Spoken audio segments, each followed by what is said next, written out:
Assalamualaikum warahmatullahi wabarakatuh. Perkenalkan, nama saya Ikrila dengan NIM 2023 008 0582 kelas MN23P. Pada kesempatan kali ini saya membuat video akan menjelaskan materi sesi 4 mengenai aspek sumber daya manusia dalam retail. Video ini salah satu proyek untuk memenuhi tugas ujian tengah semester mata kuliah manajemen retail. Langsung saja saya akan menjelaskan materi tersebut. Baik, yang pertama yaitu peran strategi sumber daya manusia dalam retail. Manajemen sumber daya manusia atau SDM memegang peran strategis dalam menciptakan keunggulan kompetitif di industri retail.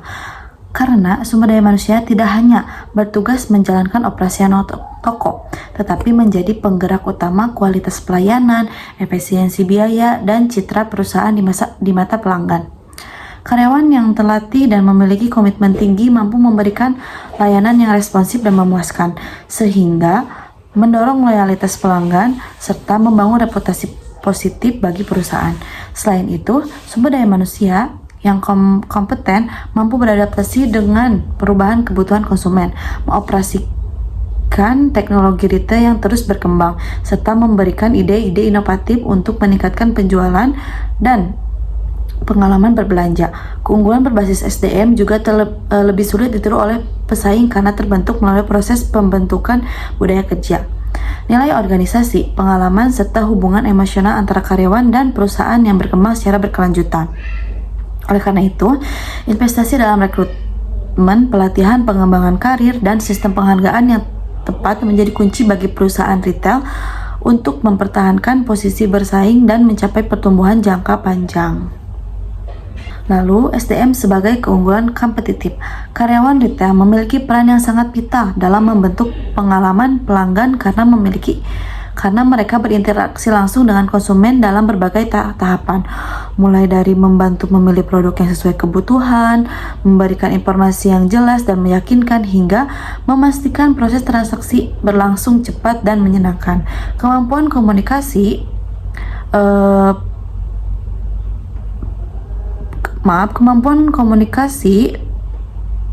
pengetahuan produk serta sikap pelayanan yang dimiliki karyawan menjadi faktor penting yang mengaruhi kepuasan dan loyalitas pelanggan yang pada akhirnya berdampak pada peningkatan penjualan dan citra perusahaan.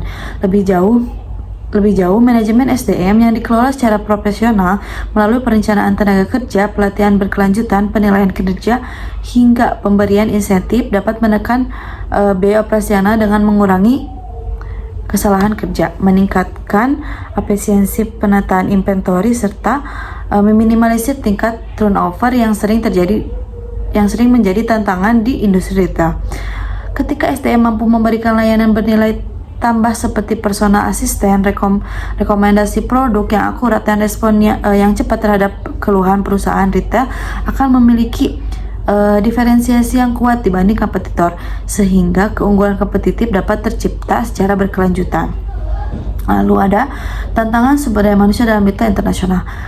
Dalam konteks internasional, pengelolaan SDM menghadapi tantangan yang lebih kompleks karena perusahaan retail global harus mampu menyesuaikan diri dengan perbedaan budaya kerja, bahasa, norma sosial, kondisi ekonomi, hingga hukum ketenagakerjaan yang berlaku di setiap negara, sehingga strategi SDM yang berhasil diterapkan di satu wilayah belum tentu relevan atau efektif di wilayah lain.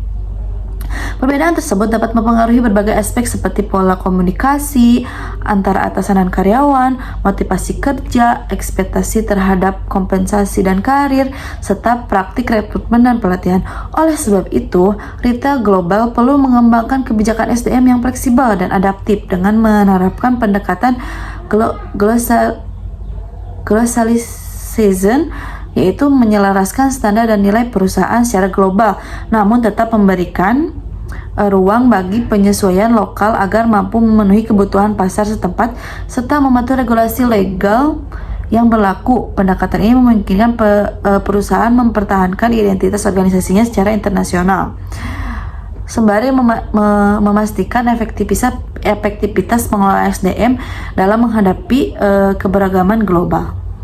Lalu ada isu strategis pengelolaan SDM. Terdapat 3 isu utama yang harus diperhatikan dalam manajemen SDM retail, yaitu pembentukan struktur organisasi, koordinasi aktivitas, dan motivasi karyawan, serta upaya membangun komitmen dan retensi SDM yang seluruhnya berhubungan langsung dengan efektivitas operasional dan kualitas layanan. Struktur organisasi yang jelas dan sesuai kebutuhan akan memperlancar alur komunikasi, pembagian tugas, serta pengambilan keputusan dalam lingkungan retail yang dinamis. Koordinasi aktivitas dan motivasi karyawan menjadi kunci untuk menjaga kinerja yang optimal, karena pekerjaan retail menuntut kecepatan, ketelitian, serta pelayanan pelanggan yang konsisten setiap saat. Sementara itu, membangun komitmen dan retensi SDM merupakan tantangan yang tidak kalah penting, mengingat tingginya tingkat turnover dalam industri retail, sehingga perusahaan perlu menyediakan lingkungan kerja yang suportif, peluang pengembangan retail, dan sistem penghargaan yang adil agar karyawan merasa dihargai dan ingin bertahan lebih lama. Dengan mengelola 3 aspek tersebut secara efektif, perusahaan retail dapat mempertahankan kualitas layanan secara konsisten serta memperkuat keunggulan kompetitifnya di pasar. Pertimbangan struktur organisasi retail. Struktur organisasi dalam retail disusun berdasarkan pembagian tugas yang jelas, tingkat spesialisasi karyawan, serta kesesuaian dengan strategis dan formal bisnis. Karena hal tersebut akan mempengaruhi kelancaran operasional dan efektivitas pengembalian keputusan. Skala usaha dan modal juga menjadi faktor yang penting dalam desain organisasi. Di mana retail kecil umumnya memiliki struktur yang sederhana dan fleksibel, sehingga pemilik atau manajer dapat mengawasi sebagian besar fungsi bisnis secara langsung. Sebaliknya, retail berskala besar membutuhkan struktur yang lebih terorganisir dengan pembagian peran yang spesifik, seperti divisi pembelian yang bertugas mengelola stok dan negosiasi pemasok, divisi pemasaran yang menangani strategi promosi dan branding, divisi SDM yang mengelola tenaga kerja, divisi keuangan yang memastikan pengendalian biaya dan profitabilitas, hingga divisi logistik yang mengatur distribusi barang dengan struktur yang tepat. Perusahaan retail mampu mengordinasikan seluruh aktivitas secara terpadu, meningkatkan kontrol operasional, serta mendukung pertumbuhan usaha dalam lingkungan persaingan yang dinamis. Bentuk organisasi retail, single store atau chain store.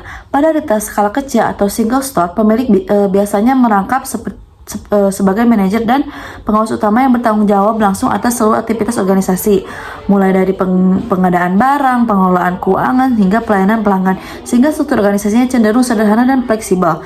Namun, pada retail berskala besar seperti department store atau jaringan minimarket, struktur organisasi menjadi jauh lebih kompleks karena operasi bisnis mencakup banyak toko, volume transaksi tinggi, serta kebutuhan koordinasi antar divisi yang lebih rumit. Struktur tersebut umumnya melibatkan posisi strategis seperti CEO yang memimpin dan arah perusahaan, COO yang memastikan kelancaran operasional, manajer kategori dan buyer yang mengatur pilihan produk serta bernegosiasi dengan pemasok, hingga divisi logistik yang menangani distribusi barang ke seluruh cabang. Kompleksitas ini bertujuan agar setiap fungsi bisnis dapat berjalan secara efektif, spesialisasi kerja meningkat, serta komunikasi dan koordinasi terjaga sehingga perusahaan mampu mencapai efisiensi operasional dan keunggulan layanan secara konsisten. Sentralisasi versus desentralisasi dalam retail. Dalam retail berskala besar, muncul pilihan penting antara menerapkan sentralisasi atau desentralisasi dalam pengelolaan operasional. Sentralisasi memberikan keuntungan berupa efisiensi biaya karena pembelian dapat dilakukan dalam jumlah besar, standarisasi prosedur kerja di seluruh cabang, serta pengawasan dan pengendalian yang lebih kuat dari manajemen pusat. Namun pendekatan ini dapat mengurangi fleksibilitas toko dalam menyesuaikan produk dan layanan dengan preferensi pelanggan di masing-masing wilayah. Sebaliknya, desentralisasi memberikan kewenangan lebih besar kepada manajer lokal untuk mengambil keputusan berdasarkan kondisi pasar setempat, sehingga lebih responsif terhadap kebutuhan pelanggan, tren lokal, dan persaingan di area tersebut. Meski demikian, desentralisasi berfungsi menimbulkan ketidakkonsistenan standar layanan dan peningkatan biaya operasional jika tidak dikelola dengan baik. Oleh karena itu, perusahaan retail besar umumnya mengombinasikan kedua model tersebut dengan menetapkan kebijakan inti dan kontrol utama secara terpusat, namun tetap memberikan ruang bagi toko atau wilayah tertentu untuk beradaptasi secara lokal agar dapat mencapai kinerja yang optimal. Motivasi karyawan dalam retail. Karyawan retail dimotivasi melalui berbagai mekanisme seperti kebijakan tertulis, pengawasan, pemberian insentif, reward, punishment, hingga penguatan budaya organisasi yang berperan dalam mengarahkan perilaku kerja. Kebiasaan tertulis menjadi pedoman standar operasional yang harus dipatuhi guna memastikan konsistensi pelayanan di seluruh lini bisnis. Insentif baik finansial maupun non-finansial diberikan untuk mendorong karyawan meningkatkan produktivitas dan kualitas pelanggan. Sementara sistem penghargaan dan sanksi diterapkan untuk menjaga kedisiplinan serta memberikan kejelasan konsekuensi atas kinerja.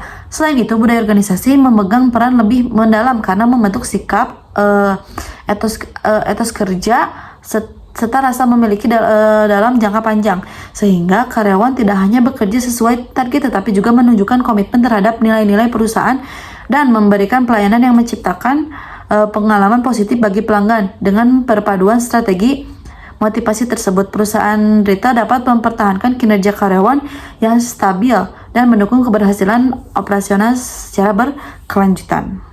Sistem insentif, reward, dan punishment. Insentif dalam industri retail dapat diberikan dalam bentuk komisi atas penjualan maupun bonus berdasarkan pencapaian target individu atau toko, sehingga mendorong karyawan untuk bekerja lebih proaktif dalam meningkatkan penjualan dan kualitas layanan.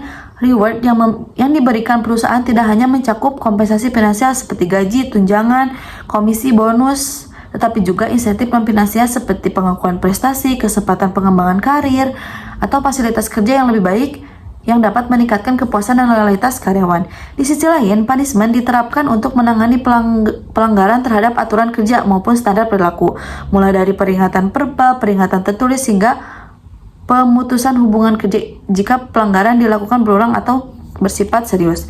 Penerapan sistem penghargaan dan sanksi ini harus dilakukan secara adil, transparan, dan konsisten agar tidak menimbulkan kecemburuan, ketidakpuasan, atau turunnya moral kerja, serta tetap menjaga iklim kerja yang profesional dan produktif dalam lingkungan retail yang kompetitif. Peran budaya organisasi dalam keunggulan retail. Budaya organisasi merupakan sekumpulan nilai norma, kebiasaan, dan keyakinan yang dianut perusahaan dan menjadi pedoman dalam bertindak, yang kemudian tercermin dalam perilaku dan sikap karyawan saat menjalankan tugas sehari-hari. Budaya organisasi yang kuat sangat penting dalam industri retail karena mampu menciptakan konsistensi pelayanan di seluruh outlet, memperkuat rasa memiliki dan komitmen karyawan terhadap perusahaan, serta membentuk citra dan identitas merek di mata pelanggan. Dengan budaya yang jelas dan diterapkan secara konsisten, karyawan akan lebih mudah memahami standar pelayanan, menjaga profesionalitas, serta memberikan pengalaman belanja yang sesuai dengan harapan pelanggan.